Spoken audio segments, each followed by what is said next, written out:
ঢাকা শহরের অলিগলিতে হাঁটলে মনে হয় রেস্টুরেন্টের ভারে নুয়ে পড়েছে ভবনগুলো। বহু পদে সাজানো ভোজ, মুদ্রিত মেনু হাতে নিয়ে পছন্দের খাবার বেছে নেওয়া, সবকিছু শুরুটা কিভাবে হয়েছিল এ প্রশ্ন মনে আসতেই পারে। রেস্টুরেন্টের এই ধারণা আদৌ প্রাচীন নয়। আধুনিক অর্থে রেস্টুরেন্ট যেখানে আপনি নিজের মতো করে খাবার বেছে নেবেন, নির্দিষ্ট দামে অর্ডার করবেন, ব্যক্তিগত টেবিলে বসে উপভোগ করবেন, তার জন্ম 1800 শতকের শেষ ভাগে প্যারিসে। আর সেই জন্মের পেছনে ছিল সামাজিক পরিবর্তন, বুদ্ধিবৃত্তিক আলোড়ন এবং রাজনৈতিক বিপ্লবের এক জটিল সমাবেশ। 1800 শতকের মাঝামাঝি পর্যন্ত প্যারিসে বাইরে খাওয়ার অভিজ্ঞতা ছিল নিরানন্দ। 1727 সালে প্রকাশিত ভ্রমণ পুস্তক সেজোর দে প্যারিসে জার্মান পণ্ডিত জোয়াকিম ক্রিস্টোফ নিমেজ লিখেছেন, ধনী ও সম্ভ্রান্তরা নিজ নিজ গৃহে ব্যক্তিগত রাঁধুনির হাতে চমৎকার ভোজ উপভোগ করেন, কিন্তু সাধারণ ভ্রমণকারীদের কপালে জোটে একঘেয়ে, অনেক সময় সঠিকভাবে রান্না না করা খাবার। তখনকার সাধারণ মানুষের খাদ্যস্থলগুলোর চিত্র ছিল ভিন্ন। সরাইখানাগুলোতে মানুষ ও ঘোড়া একসাথে খাবার খেত। ট্যাভার্ন নামক দোকানগুলো ছিল মূলত পানীয় কেন্দ্রিক। ক্যাফেগুলোতে মিলত বরফ ও লিকার, পূর্ণাঙ্গ আহার নয়। হোটেলে পাওয়া যেত কেবল মৌলিক খাবার। সবচেয়ে বড় অভাব ছিল পছন্দের স্বাধীনতা। মেনু ছিল না নির্দিষ্ট সময়ে সবার জন্য একই খাবার, প্রায় কমিউনাল টেবিলে বসে, আলাদা টেবিলে বসে তালিকা দেখে নিজের খাবার নির্বাচন, এই ধারণাটি তখনও জন্মায়নি। পরিবর্তনের সূচনা হয় 1765 সালে। লুভরের কাছাকাছি রু দ্য পুলি সড়কে ফরাসি উদ্যোক্তা মথুরা রোজ দ্য সাঁতোয়াজো একটি পরিত্যক্ত বেকারির ভেতরে ছোট ছোট মার্বেল টেবিলে পরিবেশন শুরু করেন পুষ্টিকর স্যুপ, পোলট্রি ও ভাজা ডিম দিয়ে তৈরি হালকা ঝোল। তখন রেস্তোরাঁ শব্দটির অর্থ ছিল এমন খাদ্য যা শরীরকে পুনরুজ্জীবিত করে। 1800 শতকের ফরাসি অভিধানেও এর সংজ্ঞা ছিল শক্তি ফিরিয়ে আনে এমন খাদ্য। ধীরে ধীরে শব্দটি খাদ্যের বদলে স্থানকে বোঝাতে শুরু করে, আর 1835 সাল নাগাদ তার আধুনিক অর্থ প্রতিষ্ঠিত হয়। রোজের সেই রেস্তোরাঁয় নির্দিষ্ট দামে নির্দিষ্ট সময় খাবার পাওয়া যেত। পৃথক টেবিল, মুদ্রিত দামের তালিকা, থালা বাসন ও টেবিল ক্লথের ব্যবহার সবই ছিল নতুন। তার দরজায় ঝুলত একটি বাক্য, যাদের পেট ব্যথা করছে আমার কাছে এসো, আমি তোমাদের আরোগ্য দেব। বাইবেলের একটি পংক্তির রসিক রূপান্তর এটি।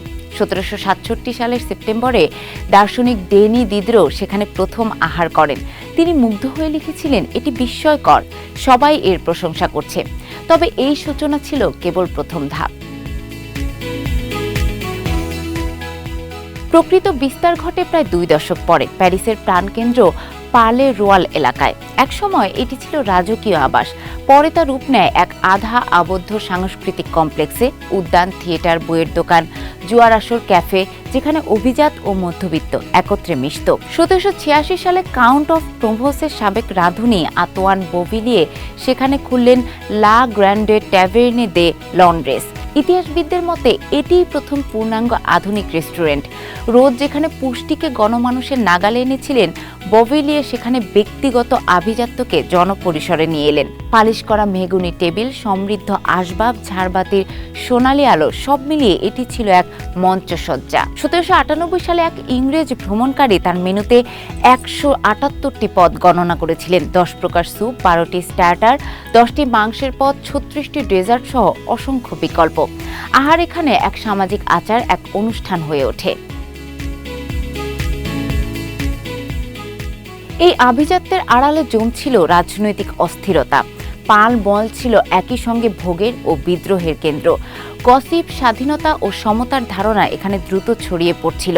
1789 সালের বসন্তে ফরাসি বিপ্লব শুরু হলে সেই উত্তেজনা বিস্ফোরিত হয়। নাট্যকার লুই সেবাস্তিয়ান মের্সিয়ে মন্তব্য করেছিলেন, রান্নাঘরের বেদি গিলোটিনের পাশে স্থাপিত ছিল।